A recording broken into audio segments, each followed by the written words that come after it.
ආයුබෝවන් සුබෝදෑසනක් වේවා. අපි සූදානම් දවස ආරම්භ කරන්නට දවසට දාලා ජාතික පුවත්පත්වල සටහන් වන කරුණුත් එක්ක. අද පටන් ගමු අද පත්තරෙන්. අද ප්‍රධාන සිරස්තලයේ මෙලෙස සටහන් වෙන්නේ කොවිඩ් දේහ ආදාහනය ගැන රාජ්‍ය ප්‍රතිපත්තිය වෙනස් කරන්න.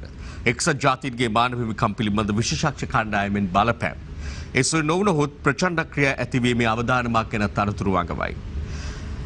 COVID-19 ආසාදිත වී මරණයට පත්වන මුස්ලිම් ජාතිකයන්ගේ සිරුරු බලහත්කාරයෙන් ආදාහනය කිරීම සම්බන්ධයෙන් ශ්‍රී ලංකා රාජ්‍ය ප්‍රතිපත්තිය දැන්වත් නවතා දැමිය යුතු බවට එක්සත් ජාතීන්ගේ සංවිධානයට අනියුක්ත ස්වාධීන මානව හිමිකම් විශේෂඥයන් පිරිසක් දැනුම් දී ඇතැයි එක්සත් ජාතීන්ගේ සංවිධානය සඳහන් කරන බව මෙලෙස පළ වෙනවා.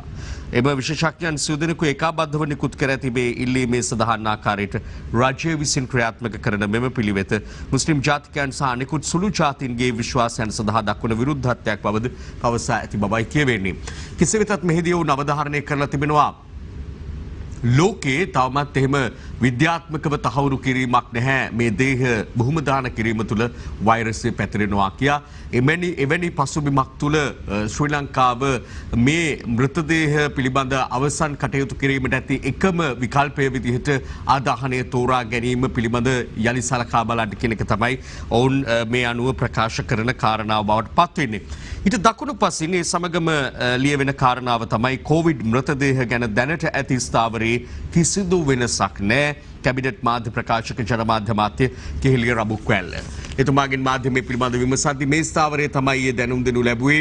රාජ්‍ය සෞඛ්‍ය විශේෂඥයන් ප්‍රකාශ කරන ආකාරයට මෙරට සෞඛ්‍ය විශේෂඥයන් ප්‍රකාශ කරන ආකාරයට තමයි කටයුතු කරන්නේ. එහි කිසිදු වෙනසක් සිදුවන්නේ නැහැ කියන එක තමයි ඔහු නම් අවධාරණය කළේ.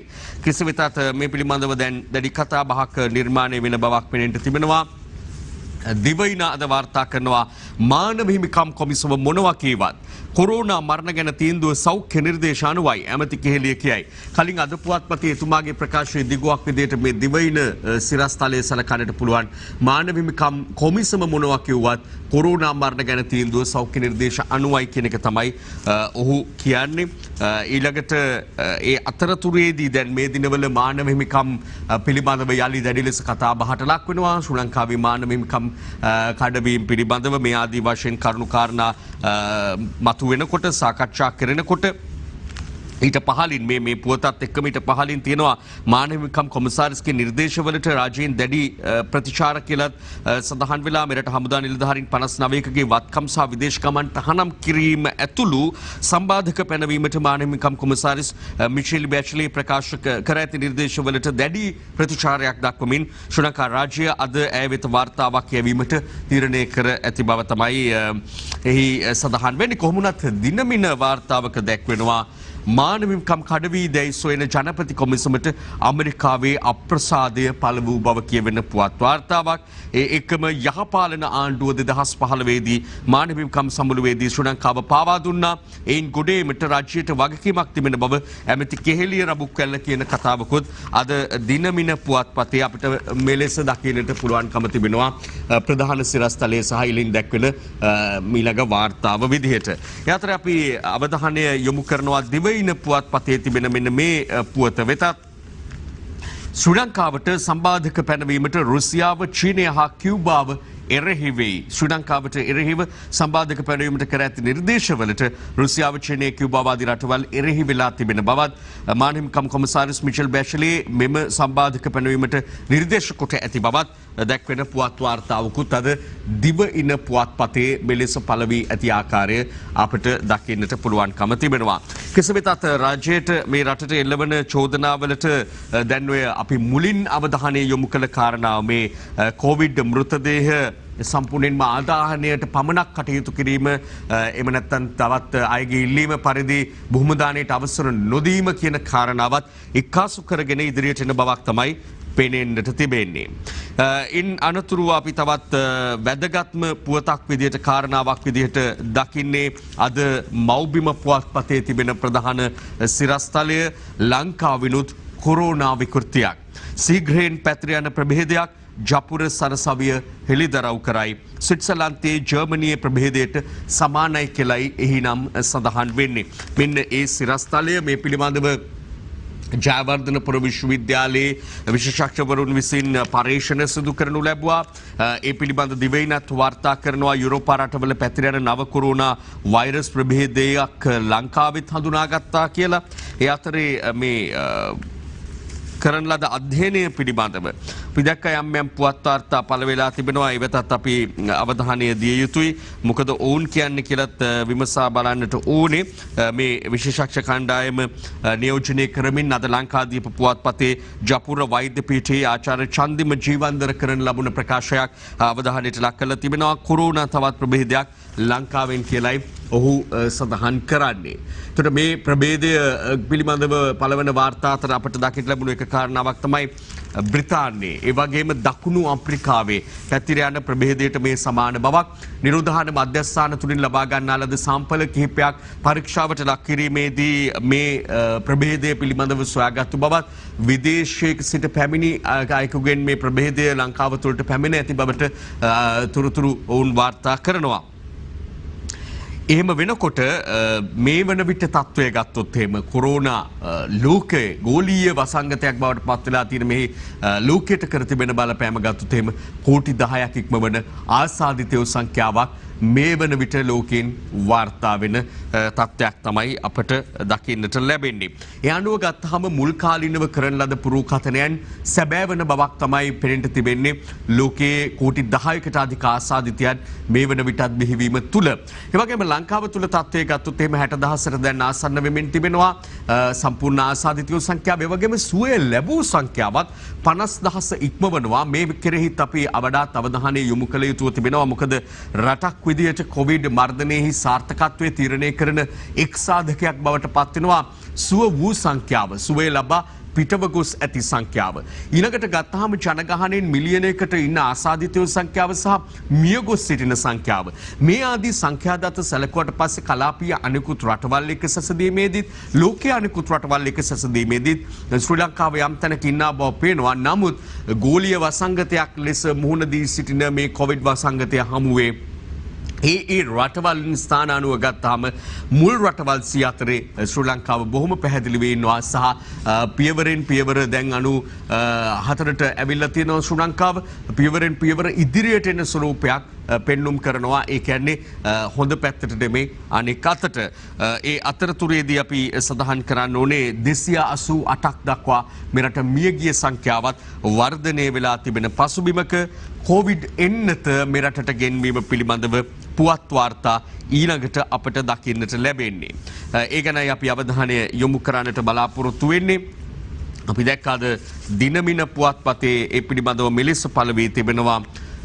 කොවිඩ් එන්නත නොමිල දෙනවා කියලා සුදර්ශනී ප්‍රනාන්දුපුරේ රාජ්‍ය අමාත්‍යවරිය කරනු ලබන ප්‍රකාශයක්. රජය විසින් නොමිලේ ප්‍රතිශක්ති එන්නත් දෙනවා සේම කොවිඩ් එන්නතද ජනතාවට නොමිලේ ලබා දීමට රජය කටයුතු කරන බව වසංගත හා කොවිඩ් රෝග පාලන රාජ්‍ය අමාත්‍යනි විශේෂඥ වෛද්‍ය සුදර්ශනී ප්‍රනාන්දුපුරේ මහත්මිය පැවසූ බව තමයි කියන්නේ. ජනාධිපතිවරයාගේ අධීක්ෂණය යටතේ ඔක්ස්ෆර්ඩ් ඇස්ට්‍රාසෙනිකා එන්නත මේ සතිය ඇතුළත ලංකාවට හිමිවනු ඇති බවට විශ්වාස කරන බවයි කියවෙන්නේ. හෙටකෝ අනිද්දා දිනේදී මේ එන්නත් ඔගේ රැගත් ගුවන් යානය ඉන්දියාවේ සිට කටුනායක ගුවන්තොටුපළට පැමිණීමට නියමිත බවට සඳහන් වෙනවා. ඒ වගේම ඉන්දියාවේ පරිත්‍යාගයක් විදිහට තමයි බොහෝ තැන්වල සඳහන් වෙන්නේ. එහෙම තියෙද්දී කොවිඩ් එන්නත නොමිලේ දෙනවා කියන එක විශේෂ පුවතක් වෙන්නේ කොහොමද කියන එකත් අපිට ගැටලුවක් මතුවෙනවා. කොහොම හරි වේවා රටේ ජනතාවගෙන් බහුතරයක් දෙනාට මේ එන්නත ලබා දීම සඳහා කඩිනම් වැඩපිළිවෙලක අවශ්‍යතාවය දැඩිව දැනෙමින් පෙනෙමින් තිබෙනවා. ඒ නිසා මේ ගෙන්වන එන්නත් ප්‍රමාණය සෑහේවිද සහ ඊළඟට අවධානය යොමු වෙන කාරණාව තමයි කාටද මේ එන්නත් ලබා දෙන්නේ කියලා. දැන් අද පුවත්පතේත් සඳහන් වෙනවා වාර්තාවක්. අපි කලින් සුදර්ශනී අමාත්‍යතුමියගේ ප්‍රකාශයට අවධානය යොමු කරමු. ඉන් අනතුරුව අපිට දකින්නට පුළුවන් අද පුවත්පතේ සඳහන් වෙනවා ඉන්දියේ එන්නත හෙට ගුවන්තොටුට ඉන්දිය ගුවන් සේවයේ කටුනායක ගුවන්තොටුපළ කළමනාකරු සාරනත් පීරිස් උපුටා දක්වමින් දිනක් ප්‍රමාද විය හැකි බවටත් යම් වාර්තාවක් පළ වෙනවා මාධ්‍යයේ තොරතුරු වාර්තා වෙනවා අපිට දකින්න පුළුවන්කම තිබෙනවා මේ පිළිබඳව පත් කරලා තියෙන අධීක්ෂණය සඳහා පත් කරලා තියෙන ජනාධිපති ජ්‍යෙෂ්ඨ උපදේශක ලලිත් වීරතුංග මහතා කරන ලද ප්‍රකාශයක් පිළිබඳව මෙන්න අද පුවත්පතේ ඒ පිළිබඳව වාර්තා වී ඇති ආකාරය අද අපිට දකින්නට ලැබෙනවා ඉන්දියේ එන්නත හෙට ගුවන්තොටට පැමිණෙනවා කියලා කොහොම වෙතත් මෙහිදී ප්‍රමුඛත්වය ලැබෙන්නේ කුමන කාණ්ඩ වෙතද කියන එක පිළිබඳව සලකා බැලීමේදී සෞඛ්‍ය අංශ වෙත ප්‍රමුඛත්වය ලබා දෙන බව තමයි රජය දැනට ප්‍රකාශ කරන කාරණාව බවට පත් වෙන්නේ. එහිදී අප දැක්කා ඊයේ මාධ්‍යවේදීන් එහෙම විශේෂයෙන් කැබිනට් මාධ්‍ය හමුවේදී අහනවා කෙහෙලිය රාබුක්කැල්ල කැබිනට් ප්‍රකාශකතුමාගෙන් ඇයි මේ කොවිඩ් ආසාදනය වෙලා ඉන්න දේශපාලනඥයන්ට එහෙම මේ එන්නත ලබා දෙන්න අදහසක් නැද්ද කියලා.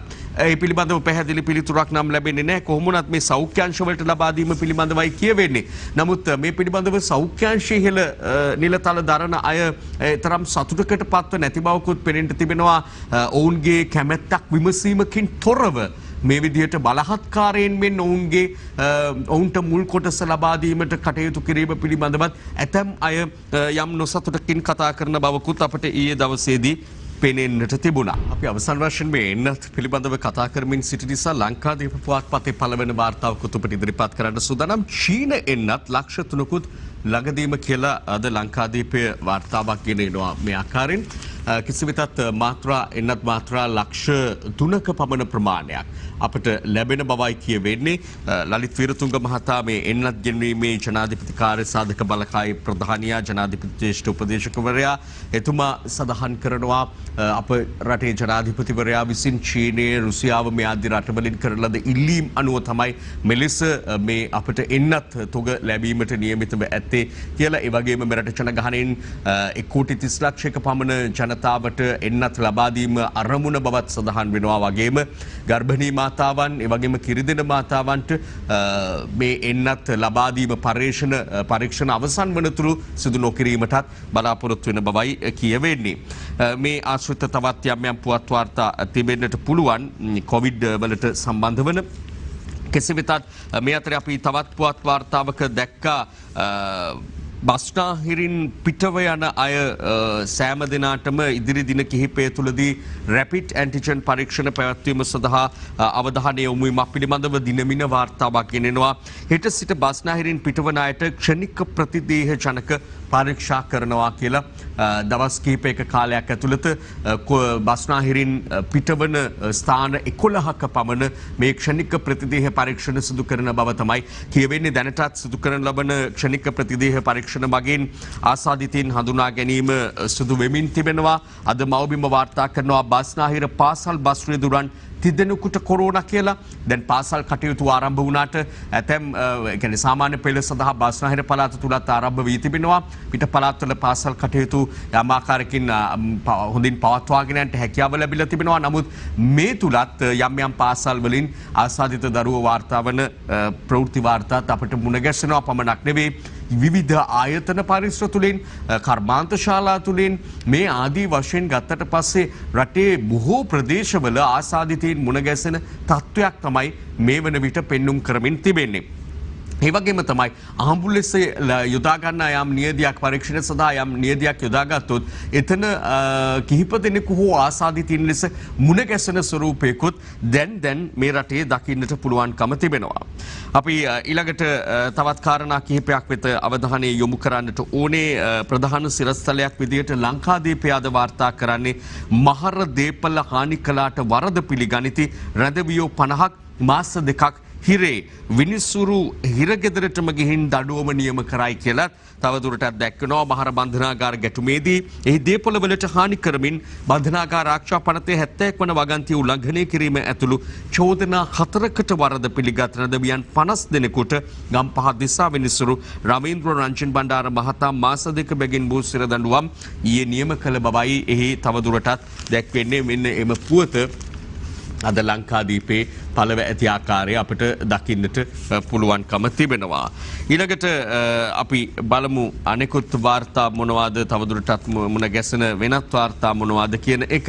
මෙදා නිදහස් දින උළෙලට විපක්ෂ නායකවරයාත් සහභාගී වෙන බවට ලංකාදීපේ පුවත් වාර්තාවක් අපිට දකින්න පුළුවන්. කොළඹ නිදහස් චතුරාශ්‍රයේදී ලබන 4 වෙනිදා පැවැත්වෙන 73 වැනි ජාතික නිදහස් දින උළෙලට සහභාගී වීමට විපක්ෂ නායක සජිත් ප්‍රේමදාස මහතාද තීරණය කරලා තියෙනවා කියලා සාමාන්‍යයෙන් ආරාධනය ලැබෙනවා. නමුත් සහභාගී වීම ඒ විපක්ෂ නායකවරුන් විසින් ගනු ලබන තීරණ මතයි තීරණය වුණේ. කෙසේ වෙතත් සජිත් ප්‍රේමදාස මහතා සහභාගී වීමට තීරණය කරලා තියෙනවා කියලා දැක්වෙනවා. ඉන් අනතුරු අපි දකිනවා මේ නැගෙනහිර ජැටිය පිළිබඳවත් අදත් යම් යම් පුවත් වාර්තා අපට කියවන්නට ලැබුණා විවිධ පුවත්පත්වල. අපි ඒ වෙත අවධානය යොමු කරමු. අද පුවත්පතේ දැක්වෙන වාර්තාවක තිබෙනවා නැගෙනහිර ජැටිය ගැන අවසන් තීන්දුවක් ගෙන නැහැ. ජැටියේ 49% කොටස් වෙළඳපොළට හා 51% රජයේ සතුව තබා ගැනීම සාකච්ඡා කළා පමණයි කියලා කැබිනට් ප්‍රකාශකවරයා මේ පිළිබඳව කළ ප්‍රකාශය. ඒ වගේම නැගෙනහිර පර්යන්තය ලබා දීමේ කැබිනට් පත්‍රිකාවට එරෙහිව වරාය වෘත්තීය සමිති 29 වෙනිදා ඉඳලා අකුරට වැඩ ව්‍යාපෘතියක් වැඩ කිරීමක් සිදු කරන බව දැක්වෙන පුවත් වාර්තාවකුත් ඒ සමගම අපට කියවන්නට ලැබෙනවා. මේම දිවයින පුවත්පත තවදුරටත් තහවුරු කරනවා නැගෙනහිර ජැටිය 100%ක් නැත්නම් වැඩ වර්ජනයක්. ඒ කියන්නේ වරාධිකාරී සතුව පවත්වාගෙන අපේ රටට මේ සම්පූර්ණයෙන්ම නැගෙනහිර ජැටිය අපේ වත්කමක් එමෙ නැත්නම් අපේ දේපලක් විදිහට පවත්වාගෙන යන්නට කටයුතු නොකළොතින් වරාය වෘත්තීය සමිති සියල්ලම වර්ජන ක්‍රියාමාර්ගයකට යනවා කියලා කියද්දී නැගෙනහිර ජැටිය ගැන ජනපති හා ආණ්ඩු පක්ෂය අතර සාකච්ඡා අනිද්දා සිදුවන බවකුත් අද දිවයින පුවත්පත මෙලෙස මුල්පිටු වාර්තාවක් ගෙනවෙත් තිබෙනවා අපට දකින්නට පුළුවන්. ඉන්පසු අපි අවධානය දෙන්නේ අද අරුණ පුවත්පතට. අරුණ පුවත්පතේ දැක්වෙන ප්‍රධාන සිරස්තල දෙකක් තිබෙනවා. ඉන් එකක් තමයි පිටරට ඉන්න අපේ අය ගෙන්වන්න බිලියන 14ක තැන්පතුව යොදවන්න කෝප් කමිටුව කියයි. ඊට බාධාවක් නැහැ විදේශ කාර්යාංශය. ශ්‍රමිකයන් කඩිනමින් ගෙන්වන්න අගමැති උපදෙස්. කොවිඩ් වෛරසයෙන් අසරණව සිටින විදේශගත ශ්‍රමිකයන් මෙරටට ගෙන්වා ගැනීම සඳහා විදේශ සේවා නියුක්ති කාර්යාංශයේ සතු ඇති රුපියල් බිලියන 14ක තැන්පතු මුදල් වැය කිරීම සම්බන්ධයෙන් පොදු ව්‍යාපාර කාරක සභාව මෙතන කෝප් කමිටුව විදේශ කාර්යාංශ අවධානය යොමු කරවා ඇති බව තමයි මෙහි තවදුරටත් දැක්වෙන්නේ. මේන්ම කියවෙනවා ශ්‍රී ලාංකිකයින් බොහෝ දෙනෙක් වෙනත් රටවල මේ වෙලාවේ අසරණ භාවයට පත් වෙලා ඉන්නවා කියන එක. මේ අතර විශේෂයෙන්ම මැද පෙරදිග රටවලට ගෘහ සේවය ඇතුළු සේවාවන් සඳහා පිටත් ගිය කාන්තාව බොහෝ දෙනෙක් ඉන්නා බව කියවෙනවා. ඒ රටවල තිබෙන යම් යම් මධ්‍යස්ථානවල රැඳවුම් කඳවුරුවල මේ අය රඳවා තිබෙන බවත් ඇතැම් අය කොවිඩ් ආසාදිතයින් බවට පත් වෙලා තිබෙන බවත් එයට සමහර අවස්ථාවල කිසිදු පහසුකමක් නොලැබෙන බවත් ඒ වගේම තමයි මෙරටට පැමිණීමට වියදම් හොයා ගැනීම පවා අති දුෂ්කර වී ඇති බවක් ඒ නිසාම දැඩි අසරණ භාවයකට පත්ව ඇති බවක් පිළිබඳව තමයි තොරතුරු වාර්තා වෙන්නේ. එවැනි බොහෝ පිරිසක් ඉන්නා බව කියවෙනවා. ඒ නිසා තමයි අවධානය යොමු වෙලා තියෙන්නේ ඒ අයට මේ විදේශ සේවා නියුක්ති කාර්යාංශයේ සතුව තිබෙන සංචිතයෙන් නැත්නම් තැන්පතුවෙන් කොටසක් නිදහස් කරලා ඒ අයව ගෙන්වා ගැනීම සඳහා අවශ්‍ය වැඩපිළිවෙල දියත් කිරීම පිළිබඳව. ඒ අය පමණක් නෙවෙයි ඒ අය නිසා රට තුල දැඩි කම්පණයට පත් වෙලා ඉන්න පවුල් බොහෝ දෙනෙකුත් ඉන්නා බව අපි අවබෝධ කරගත යුතුයි. සහ මේ රටේ මේ වන තෙක්ම වැඩිම ආදායමක් මේ රටට ලැබෙන්නේ ඒ අය මාර්ගයෙන් කියන එක අපි විශේෂයෙන් අවබෝධ කරගත යුතු ඊළඟ කාරණාව බවට පත් වෙනවා. අපිට වැඩිපුරම රටින් සල්ලි ගෙන ආපු මේ අය පිළිබඳව මීට වඩා අවධානය යොමු කළ යුතුයි නොවේද කියන එක පිළිබඳව තමයි සෑම පාර්ශවයක්ම රජයේ වගේම අදාළ අයගේ අවධානයට යොමු කරන්නේ. ත්‍රස්තවාදයේ වළක්වන පනත සංශෝධනයට යුරෝපා සංගමයට දන්වයි GSP සහනය දිගටම කියලත් ඒ සමග දැක්වෙනවා. ත්‍රස්තවාදයේ වැළැක්වීමේ පනත සංශෝධනය කිරීමට අදහස් කරන බව ශ්‍රී ලංකාව යුරෝපා සංගමයට දැනුම් දී ඇති බවක් එහි තවදුරටත් වාර්තා වෙනවා අපිට කියවන්නට ලැබෙනවා. අප අවසාන වශයෙන් අවධානය යොමු කරමින් සිටි කාරණාවක් වුණේ මේ නැගෙනහිර ජැටිය කොළඹ වරාය නැගෙනහිර ජැටිය පිළිබඳව අද අරුණ වාර්තාවක් ගෙන එනවා. වරාය ගුවන්තොට ආයෝජනයේට ඉන්දියාව කැප වෙනවා. ඉන්දිය මහ කොමසාරිස් උපුටා දක්වමින් ගෙන එන පුවත් වාර්තාවක් අරුණ මුල් පිටුවේ වරාය ගුවන්තොටුපළ සූර්ය හා සුළං වැනි පුනර්ජනනීය බලශක්ති මෙන්ම යටිතල පහසුකම් ව්‍යාපෘති වෙනුවෙන් වැඩි විදේශ ආයෝජන මෙන්ම සහයෝගීතාවද ශ්‍රී ලංකාවට ලබා දීමට කැපව සිටින බව ඉන්දියාව පවසනවා කියලායි දැක්වෙන්නේ. මේ පිළිබඳ විරෝධය පාන පාර්ශ්ව වහන ප්‍රශ්නය තමයි ඉන්දියාවට තමන්ගේ වරාය සංවර්ධනය කරගන්න ගුවන් තොට ආදී තමන්ගේ ව්‍යාපෘති සංවර්ධනය කරගන්න මිට වඩා උනන්දු නොතින් නරකද කියන එකත් ලංකාවෙත් සංවර්ධනය සඳහා දායක විය යුතුව තිබෙන ඔළුවිල් වරාය මේ ආදී වශයෙන් වෙනත් ස්ථාන හඳුනාගෙන ඒ සඳහා මැදිහත් වෙන්න බැරිද කියන එකත් ඔවුන්ගෙන් අහන ප්‍රශ්නයක්. වරාය සුරැකීමේ සභාව සිකුරාදා සිට අකුරට වැඩ කිරීමට ගන්න තීරණයක් පිළිබඳවත් මෙන්න අද අරුණ පුවත්පත වාර්තාවක් ගෙනෙනවා අපට දකින්නට පුළුවන්කම තිබෙනවා. කිරිපිටි පැකට්ටුවක කෝටි භාගයක කුඩු ජාවාරම සොත්තිඋපාලිගේ බෑනාගේ කියලා දැක්වෙන පුවතකුත් එම පුවත්පතේම මුල් පිටුවේ අපිට කියවන්නට ලැබෙනවා. මේ සමග තියෙන තවත් පුවතක් තමයි දේශපාලන කොමිසමේ නිර්දේශය චෝදිතයන් 79කට සහන දෙන්න ගම්මන් පිලත් ඒ අතර ටිල්වින් කියයි. විවිධ චෝදනා මත පවරා ඇති නඩු 79ක් ඉවත් කර එම චෝදිතයින්ට සහන සැලසීමට දේශපාලන පරිගණනීම් පිළිබඳ විමර්ශන කොමිෂන් සභාව තීරණය කර ඇතැයි ජනතා විමුක්ති පෙරමුණේ ප්‍රධාන ලේකම් ටිල්වින් සිල්වා මහතා යම් චෝදනාවකුත් එල්ල කරමින් මේ පිළිබඳව ප්‍රකාශයක් කරලා තිබෙනවා අපට දකින්න පුළුවන්.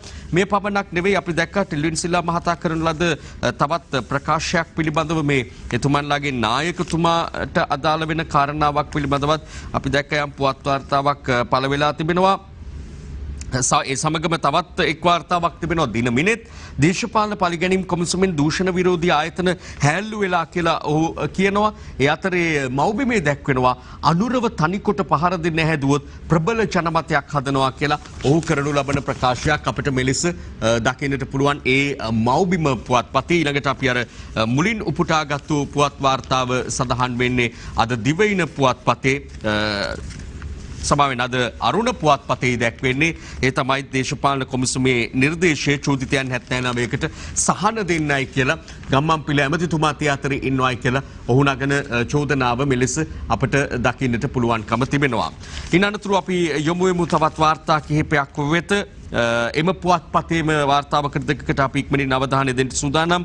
මහ බැංකු චක්‍රලේඛයට තොගවලද විරෝධය භාණ්ඩ ආනයනය කිරීම වෙනුවෙන් ඉදිරි විනිමය ගෙවිසුම් වලට එළඹීම අවලංගු කරමින් ශ්‍රී ලංකා මහ බැංකුව නිකුත් කළ චක්‍රලේඛයට ආනයනකරුවන් සහ තොගවලඳුන්ගේ දැඩි විරෝධය එල්ල වූ බවත් සඳහන් වෙද්දී වතු වැටුප වැඩි කිරීම ගැන හාම්පුතුන්ගේ ප්‍රකාශය අද හෙටම කියලා තියෙනවා. කැබිනට් අනුමැතිය ලැබුණාට ඉදිරියේ මොකද වෙන්නේ?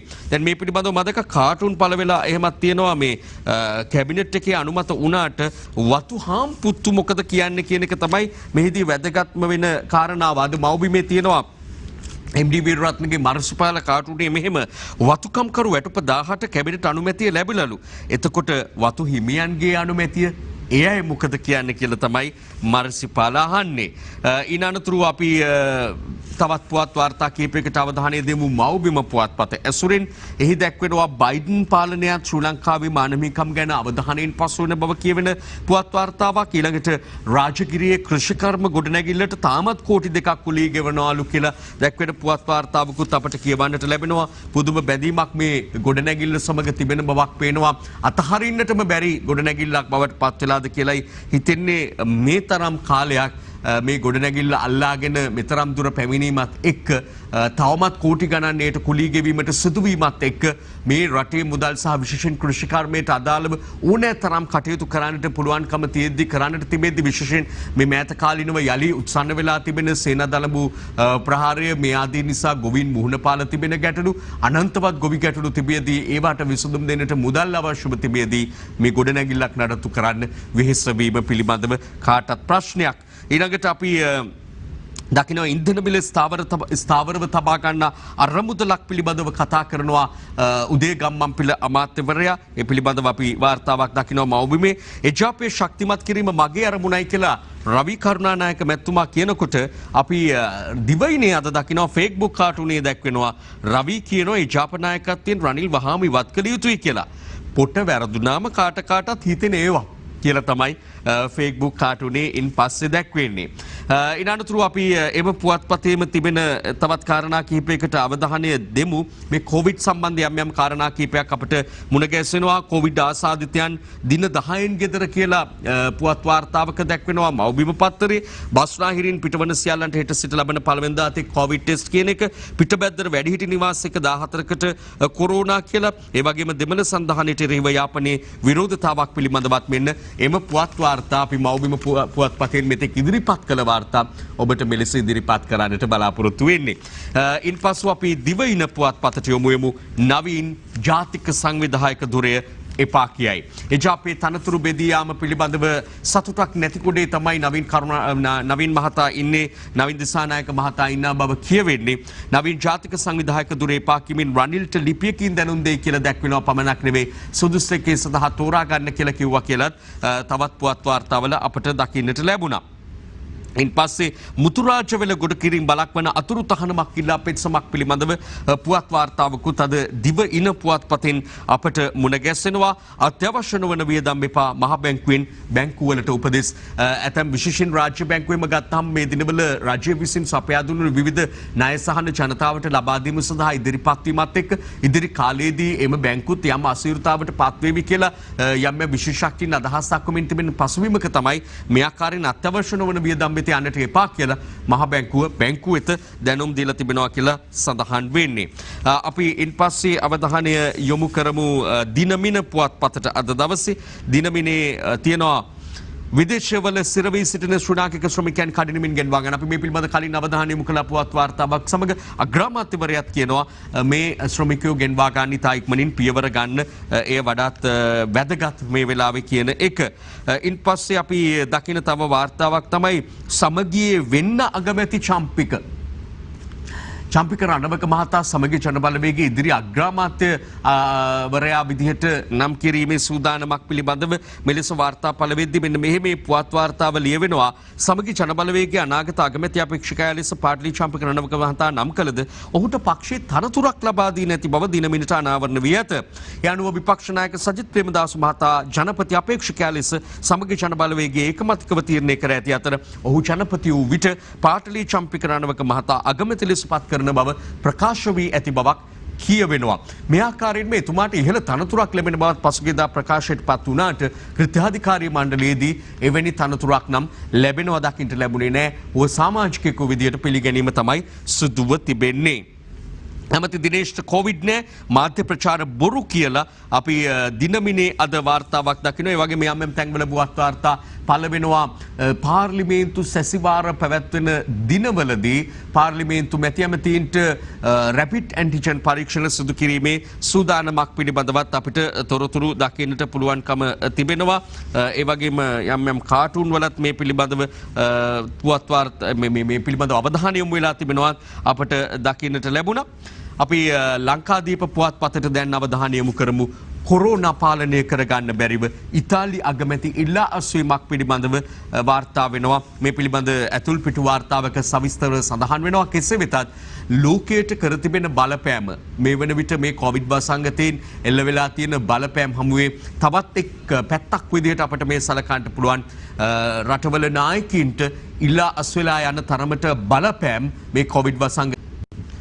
අපි යලිත් වාර්තා කිහිපයකට අවධානය දෙමු. අවසාන වශයෙන් අපි ඉදිරිපත් කරමින් සිටි කොරෝනා පාලනය කරගන්න බැරිව ඉතාලිය අගමැති ඉල්ලා අස්වේ කියලා. මේ අතරේ අපි දකිනවා මේ පවිත්‍රා වන්‍යාරච්චි සෞඛ්‍ය අමාත්‍යතුමියගේ ස්වාමියා ඒ වගේම හිටපු සබරගමු පළාත් සභාවේ සභාපතිවරයා කංචන ජයරත්න මහතා ප්‍රකාශයක් කරලා තිබෙනවා. මේ පුවත්පත් ඇතුල් පිටු වාර්තාවක දැක්වුණා. ඇය අර පැණිය පිළිබඳව කතා කරනවානේ සෑහෙන්. ඇය ඒ පැණියේ එක් මාත්‍රාවක් පමණයි ලබා ගත්තේ. එවෙලේ අපි මාධ්‍යයෙන් දුටු අවස්ථාවේ ඇය පානය කළ ප්‍රමාණය පමණයි අරගත්තේ කියන එක පිළිබඳව එතුමා විසින් මාධ්‍යයට ප්‍රකාශයක් සිදු කරලා තිබෙනවා. ඒ අතරේ ඊයේ දවසේදී ඇතැම් මාධ්‍යවේදීන් ප්‍රශ්න කළ කාරණාවක් බවට පත් වුණා සෞඛ්‍ය අමාත්‍යතුමිය. ඊළඟට වසන්ත යාපා බණ්ඩාර මන්ත්‍රීවරයා PCR පරීක්ෂණ සිදු කරලා තිබෙද්දිත් යම් යම් අවස්ථාවන්ට උත්සව අවස්ථාවන්ට සහභාගී වීම මාධ්‍ය හමු වලට සහභාගී වීම පිළිබඳව නීති ක්‍රියාත්මක නොවන්නේද කියන කාරණාව පිළිබඳව සම කැබිනට් ප්‍රකාශකවරයාගෙන් විමසීමක් අපට දකින්නටත් ලැබුණු බව සඳහන් කරන්නට ඕනේ. ඉන් අනතුරුව අපි ලංකාදීප පුවත්පතේ දකින අනිකුත් කාරණා කිහිපයකට අවධානය යොමු කරමු. කතරගම වල්ලියම්මා දේවාලයේ වසා දමයි කපු මහතාටත් බිරිඳටත් කොරුණා කියලා ලංකාදීප පුවත්පතේ වාර්තාවක් දැක්වෙනවා. ඊළඟට අපි මේ සමගම සම්බන්ධ කරන්න කැමති පන්කචිරවින්දගේ සරදම් කාටුනියත් එන්නත් ස්ථිරවම ගේනවලු. වෙද මහත්තයට යන කල මොකද්ද සෑර් කියලා තමයි එතකොට අහන්නේ. එන්නත් ගෙනාම ඒ ඖෂධවලට මොකද වෙන්නේ කියන එකත් ප්‍රශ්නයක්. සීනි බද්ද අඩු කිරීමෙන් රජයට කෝටි 1300ක් පාඩුයි කියලත් අද ලංකාදීප පුවත් වාර්තාවක දැක්වෙනවා. ඊළඟට අපිට දකින්න පුළුවන්කම තිබෙනවා මාරකරියානුතුරු දින 5ට මරණ 30ක් සිදුවීම් පිළිබඳව පුවත් වාර්තා පළවීමකුත්. අපි විරාමයකට යන්නටත් තිබෙන විට පෙරාතුමේ මුල්පිටු වාර්තා තුලින් අවසාන වශයෙන් අපි අද පුවත්පතේ මෙතෙක් උපුටා නොගත් මුල්පිටු වාර්තා කිහිපයකට අවධානය දෙනවා. මාදම්පේ වැලි ජාවාරමට එරෙහිව සත්‍යක්‍රියාව මාරාන්තික උපවාසයක් බවට පරිවර්තනය වීමක් ගැන අද වාර්තාවක්. ඒ වගේම මේ ගැන අපි කලින් අනාවරණ කිරීමක් කළා. වැඩසිටි කන්දේ අධිපති ස්වාමින් වහන්සේට මරණීය තර්ජන එල්ලවීමක් පිළිබඳව. එලෙස ස්වාමින් වහන්සේට තර්ජනය කළ දහස්යක් අත්අඩංගුවට ගත් අය අතර ස්වාමින් වහන්සේලා 5 නමකුත් ඉන්නවා කියලා තමයි සඳහන් වෙන්නේ. ඉන් පස්සේ අපි දකිනවා නාමල්ට එරෙහි නඩුව ජුනි 22ට කල්යාමක් පිළිබඳවත් පුවත් වාර්තාවක් පළ වෙලා තිබෙනවා. නාමල් රාජපක්ෂ අමාත්‍යවරයාට සම්බන්ධ නඩුවක් පිළිබඳව තමයි එලෙස පළ වෙන්නේ. එhmenan අපි ඊට විරාමයට යොමු වෙන්න පෙර මෙන්න මේ කාරණාව කෙරෙහි අවධානය යොමු කරමු. රාජ්‍ය හා පෞද්ගලික ආයතන 1089ක් සෞඛ්‍ය නීති උල්ලංඝනය කරලා කියලත් අවධානය යොමු විය යුතුම පුවත් වාර්තාවක් අද පුවත්පතේ තිබෙනවා. අපි තවත් වාර්තා කිහිපයක් වෙත අවධානය යොමු කරමු. විශේෂයෙන් ඇතුල්පිටු වාර්තාවලට අවධානය යොමු කරන්නට බලාපොරොත්තු වෙනවා. ඒ අතර යම් යම් අදහස් දැක්වීම් කිහිපයක් අපිට දකින්නට පුළුවන්. මේ අදහස් දැක්වීම් අතරේ තිබෙනවා මහාචාර්ය මැදගොඩ අභයතිස්ස ස්වාමින් වහන්සේගේ අදහස් දැක්වීමක් මේ මව්බිම ඇතුල්පිටුවෙන් උපුටා ගන්නේ. වරාය රැක ගැනීමට මිස මේ ආණ්ඩුව පෙරලීමට අපට උවමනා නැහැ කියලායි ස්වාමින් වහන්සේ කියන්නේ. ආණ්ඩුව රැක ගැනීමෙන් රට සංවර්ධනය කිරීම අපේ අරමුණයි. වරාය විකුණලා රට ගොඩ ගන්න සිටීම සිහිනයක්. වරාය රකින්න සටන අගය කළ යුතුයි කියලා තමයි මැදගොඩ අභයතිස්ස ස්වාමින් වහන්සේගේ මතය අදහස බවට පත් වෙන්නේ. රටේ තිබෙන ඩොලර් ප්‍රමාණය ණය ගෙවීමටවත් ප්‍රමාණවත් නැහැ. රාජකීය කැලණිය නව අධිවේගී මාර්ගයේ අයිතිය විදේශ සමාගමකටයි. ආචාර්ය හර්ෂද සිල්වා විපක්ෂ මන්ත්‍රීතුමාගේ අදහස් දැක්වීමක් එලෙස මව්බිමේ පළවෙද්දී තවත් විපක්ෂ මන්ත්‍රීවරයෙකුගේ අදහස් දැක්වීමක් තිබෙනවා. දොස්තර රාජිත සේනාරත්න මහතාගේ මිත්‍යාව වපුරමින් මේ ආණ්ඩුව අපේ රට ලෝකයා හමුවේ ගෝත්‍රික තත්වයකට ඇද දැම්මා කියලා රජයට නගන චෝදනාවක්. නිවැරදි එන්නත රටට එන විට 2022 පමණ වේ කියලයි ඔහු නම් කියන්නේ. දැන් එන්නත හෙට ඇවිල්ලා අනිද්දා වෙනකොට බෙදා දෙන්න සූදානම් කියලත් රජය කියන අවස්ථාවේ ඔහු කියනවා නිවැරදිම එන්නත එන්න 2022වත් වේවි මේ රටට කියලා. එතකොට මේ එන්නත් පිළිබඳව දැන් තියාම කියවෙන්නේ විශ්වාසයේ පළුදුවන කතා තමයි අපිට විපක්ෂයේ පැත්තෙන් අසන්නට දකින්නට ලැබෙන්නේ. විපක්ෂයේ හදන සරුංගල් පස්සේ ගියොත් වෙන්නේ විශාල ප්‍රශ්නයක් කියලා ජොන්ස්ටන් ප්‍රනාන්දු අමාත්‍යවරයාගේ ප්‍රකාශයකුත් අපිට දකින්න පුළුවන්. ඒ අතරේ තවත් කතා කිහිපයක් තියෙනවා. නැගෙනහිර ජැටිය පිළිබඳව ජනාධිපතිවරයා නිවැරදි තීරණයක් ගත්තොත් අපි ඒ තීරණය උඩ හිට ගන්නවා. මහා සංගරුවනේ අවවාද අනුශාසනාවලට එදා වගේම අදත් ගරු කරනවා. අපි ප්‍රජාතන්ත්‍රවාදීව කටයුතු කරන ආණ්ඩුවක් කියලා ඔහු කරන ලබන ප්‍රකාශයක් එලෙස අද මුණ ගැසෙන්නේ. මෙන්න අපි උපුටාගත්තු පුවත් වාර්තා කිහිපය ඔබට දකින්නට පුළුවන්කම තිබෙනවා. දැන් මැදගොඩ අභයතිස්ස ස්වාමින් වහන්සේගේ වගේම ආචාර්ය හර්ෂද සිල්වා සහ රාජිත් සේනාරත්න විපක්ෂයේ මන්ත්‍රීවරුන්ගේ සහ ජොන්ස්ටන් ප්‍රනාන්දු අමාත්‍යවරයාගේ අදහස් දැක්වීම. ඉන් අනතුරු අපි අවධානය යොමු කරන්න ඕනේ තවත් සුවිශේෂ පුවත් වාර්තා කිහිපයක් මුණ ගැසුණා. ඉන් එක් වාර්තාවක් තමයි කොවිඩ් අස්සේ ඒඩ්ස් රෝගීනුත් ඉහළට.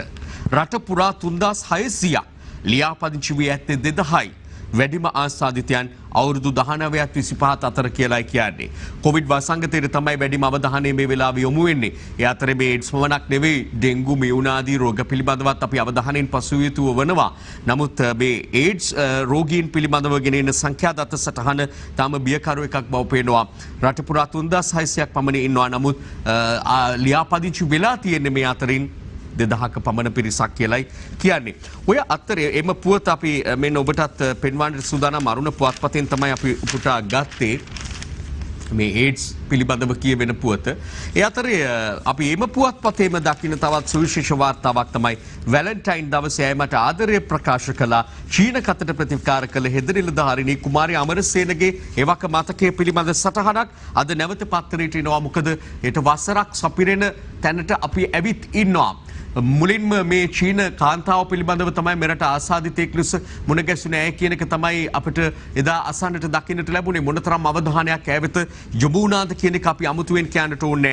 මෙරට පළමු COVID-19 රෝගියා වූ චීන කත හමුවේ අදට වසරයි කියලායි සඳහන් වෙන්නේ. ඒ අනතුරුව තමයි අපේ රටෙන් අපේ ආසාදිතයෝ මුණ ගැසෙන්න ශ්‍රී ලාංකිකයෝ ආසාදිතයෝ විදිහට මුණ ගැසෙන්න පටන් ගත්තේ. ඒ පටන් ගැනීමේ මේ අවුරුද්දක පමණ කාලය තුල මේ වෙන විට ගත්තොත් එහෙම මරණ 300කට ආසන්න වෙමින් තිබෙන තත්වයක්. ඒ වගේම 60,000කට පමණ ආසන්න පිරිසක් ආසාදිතයෝ බවට පත් කරපු තත්වයට මේ උග්‍ර වෙලා තිබෙන බව අප අකමැත්තෙන් වත් සඳහන් කරන්නට වෙනවා.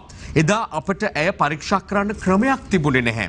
කායික රෝග විශේෂඥ වෛද්‍ය ඒරංග නාරංගුඩ උපුටා දක්වමින් අද අරුණ මේ වාර්තාව ගෙනෙනවා. යෑන් හෙද නිලධාරිණිය එක්ක ජංගම යෙදුම් හරහා කරපු කතාබහ සූදු කිමුසු අවස්ථා දැක්වෙන සටහනකුත් දුරකථන තිරේ සටහනකුත් එක්කම මේ පුවත් වාර්තාව අද ගෙනවිත් තිබෙනවා. ඒ දැන් බොහොම නිවේහනෙහිල්ලේ කතා කරන කාරණාවක් බවට පත් වුණාට ඇය ආසාදිත කාන්තාවක ලෙස හඳුනාගත්තු මොහොතේ ඉඳලා මෙරටේ ජනතාව ජීවත් වුණේ දැඩි තැත ගැන්මකින් කියන එක අපි අමුතුවෙන් කියන්නට අවශ්‍ය වෙන්නේ නැහැ. ඊළඟට අපි මේ සමාජයේ අහම්බකින් පමණ එමෙ නැත්නම් ඊටාම කලාතුරකින් අහන දකින ආකාරයේ පුවතක් වෙතත් අවධානය යොමු කරන්න හිතුවා අරුණ පුවත්පත ඇසුරින්ම පෙළ පොතක් අස්සේ තිබූ රුපියල් 20,000 නැවත හිමිකරුටම ඉබ්බාගම ආදර්ශ මහවිදුහලේ දීප්ති මధుභාෂණයෙන් රටටම පාඩමක් කියනට වඩා මේ ආදර්ශ විද්‍යාලයේ දියණියගේ ආදර්ශ ක්‍රියාවක් විදිහටයි අපට නම් පේන්නේ. මෙහි තිබෙන ඊටාම සුවිශේෂී ළඟ කාරණාව බවට පත් වෙන්නේ ඇය මේ පවුලේ අයත් එක්ක ඉන්න ඡායාරූපයක් දෙන අපි ඔබට පෙන්වන්නම්. දැස් අඳ පියා පවුල රකින්නේ බස්වල ගී ගයලා. රුපියල් 20,000 කියන්නේ අනුව ගත්තාම මේ පවුලට ලොකු මුදලක්. ලොකු වටිනාකමක්. නමුත් ඊට වඩා ඇය ලක්ෂ ගණනකින් කෝටි ගණනකින් පියවන්නට බැරි වටිනාකමක් අගයක් ජීවිතයට එක්කාසු කරගත්ත සහ දෙමව්පියන්ට උරුම කර දුන්න ආදර්ශවත් දියණියක් විදියට මේ ඇයට හිමි වුණු ඇයට හිමිකමක් නැති වෙනත් අයෙකුගේ මුදලක් අදාළ අය වෙත ලබා දෙන්නට කටයුතු කිරීමත් එක්ක එවැනි දියණියන්ට අපේ ප්‍රණාමය සහ එවැනි ක්‍රියාවල නියුතු වන සෑම දෙනෙකුටම අපේ ප්‍රණාමය අනිවාර්යෙන්ම හිමි වෙනවා. මේ අතර දිවයින දෙවැනි මුල් පිටුවේ තිබෙන වගේම අනිකුත් පුවත්පත්වලත් අපට මුණ ගැසුණු කාරණාවක් තමයි මේ දිනවල අලි ප්‍රශ්න නිසා වන අලි ප්‍රශ්න නිසා යම් යම් තැන්වල විරෝධතා දැක්වීම සත්‍යග්‍රහ ආදිය පැවැත්වෙනවා. අය අතරේ විශේෂ අවධානයක් යොමු වෙනවා සූර්යවැව සත්‍යග්‍රහය පිළිබඳව. සූර්යවැව සත්‍යග්‍රහය ළඟට සජිත්තේ අලි ගැටලුවට පක්ෂ විපක්ෂ සියලු දෙනා වගකිව යුතුයි විපක්ෂ නායක කියයි. ඒ ඊටාම මම හිතන්නේ කවුරුත් අනුමත කරන කාරණාවක් වෙවි කියලා අප විශ්වාස කරනවා. පක්ෂ විපක්ෂ බෙහෙදකින් තොරව විපක්ෂ නායකවරයා කියන මේ කතාව එදා ඉඳලම හරි විසඳුමක් ලබා දෙන්නට නොහැකි වීම පිළිබඳව අද ආණ්ඩුවේ නැත් විපක්ෂයේ නැත් පොදුවේ වග කියන්නට ඕනේ කියන එකයි කියන්නේ. මේ ජනතාව ඉල්ලන්නේ හම්බන්තොට යෝජිත වනාලි කළමනාකරන රක්ෂිතය වහම ගැසට් කරලා Tamanට නිදහස ලබා දෙන්නට කියන එක තමයි ඉල්ලන්නේ. එතකොට මේ වනාලි ටික ඒ අදාළ රක්ෂිතයට යොමු කිරීමේ කටයුතු කිරීම කෙරෙහි අවධානය යොමු වෙනවා සහ ඒ සඳහා ඒ තුලින් මේ ප්‍රදේශවල ජනතාවට යම් ආකාරයක සහනයක් අනිවාර්යෙන්ම උදා වෙනවා. අප මෙහි සිට මේ පුවත් වාර්තා කියවනවා. ඒ වගේම මෙහි සිට මේ කොළඹ සිට මේ වාර්තා සම්පාදනය වෙනවා. හැබැයි දුර බැහැර ගම්වල ඉන්න ජනතාව දැඩි බිහිතියකින් එහෙම නැත්නම් ජීවිත අවදානමකින් ඒ වගේම තමයි වගා හානි වලට නිරන්තරව ලක් වෙමින් දැඩි පීඩාවක් මෙද මේ වනාලි ප්‍රශ්න නිසා ජීවත් වන්නට උන්ට සිදු වෙලා තිබෙනවා පමණක් නෙවෙයි මේ ගැටලුව නිසා අහිංසක සතුන්ගේ ජීවිත ගණනාවක්ම බිලි වෙලා තිබෙන බවත් බිලි වෙමින් තිබෙන බවත් අපි විශේෂයෙන් සඳහන් කරන්න ඕනේ. අපි අතරේ මේ ක්‍රීඩා පිටුවකටත් අවධානය දෙන්නට හිතුවා අද පුවත්පතේ ක්‍රීඩා අමාත්‍යවරයා ඇඹුල්දෙනියගේ දක්ෂතා අගයයි. ලසිත් ඇඹුල්දෙනිය පහුගිය අවසන් තරගයේදී දැක්වූ දක්ෂතාවය පිළිබඳව කවුරුත් කතා බහ කරා තරගයේ පරාජයට පත් වුවාට ඒ අතරේ අපි ඊට ඉහළින් දකිනවා එංගලන්ත කණ්ඩායමේ ශ්‍රී ලංකා තරග සංචාරය පිළිබඳව ශ්‍රී ලංකා ප්‍රධාන පුහුණුකරු මිකි ආතර් කියන කතාව දවස් භාගික අත්වැරද්දකින් පැරදෙන්න උන එක ගැන ගොඩක් දුකයි. අපිට මිටමොලව ගන්න තිබ්බ ජයග්‍රහණයක් අපින් ගිලිහි ගිය බව තමයි මිකි ආතර් ප්‍රධාන පුහුණුකරු සඳහන් කරන්නේ. ඒ වගේම ශ්‍රී ලංකාවේදී ලද ජයග්‍රහණය ඉන්දියානු තරගාවලියට ජයග්‍රහී ආරම්භයක් වේවි කියලා එංගලන්ත නායක ජෝ රූට් කරන ප්‍රකාශයකුත් අද අපිට මුණ ගැසෙනවා අද පුවත්පතින්. අපි අන්තිමටම අවධානය යොමු කරන්න හිතුවේ කාටුන් එකකට. මේ ආසන්ත විජේනායකගේ හුරේරා කාටුනෙන් කියන්නේ දැන් අර කලින් අපි පුවත් වාර්තාවක් කිව්වා සියලු පාර්ලිමේන්තු මැති ඇමතීන්ට රැපිඩ් ඇන්ටිජන් පරීක්ෂණ සිදු කිරීම කෙරෙහි අවධානය යොමු වෙලා තියෙනවා කියලා පුවතක්. ඒ වගේම තවත් වාර්තාවක දැක්වුණා ඇමති දිනේෂ්ට කොවිඩ් නැහැ කියලා මාධ්‍ය ප්‍රචාර බොරු කියලා පුවතක්. මේ පුවත් වාර්තාත් එක්ක අපි එකාසු කරමින් ඉදිරිපත් කරන්නට සූදානම් හසන්ත විජේනායකගේ හුරේරා. පාර්ලිමේන්තු මන්ත්‍රීවරු PCR පරීක්ෂණ මගහරිනවලු බං. හෙලි කරන්න බැරි ආශ්‍රිතව ඇති සර්. ඒක තමයි මේ මගෑරීමට හේතුව කියලා හුරේරා කියනවා. අද හසන්ත විජේනායකගේ හුරේරා මේ විදිහට අරුණ පුවත්පතේ මුල් පිටුවේ පළ වී ඇත්තේ අන්න එහෙමයි. එමනම් අපි සමුගන්නවා යලිත් හෙට උදෑසන ඔබ හමු වන බලාපොරොත්තුවෙන් සුවපත් දවසක් ඔබට ප්‍රාර්ථනා කරමි. දිනපතා අලුත් වීඩියෝ සහ ප්‍රවෘත්ති නැරඹීමට ඉහත බටන් එක ක්ලික් කර සියත TV සබ්ස්ක්‍රයිබ් කරන්න.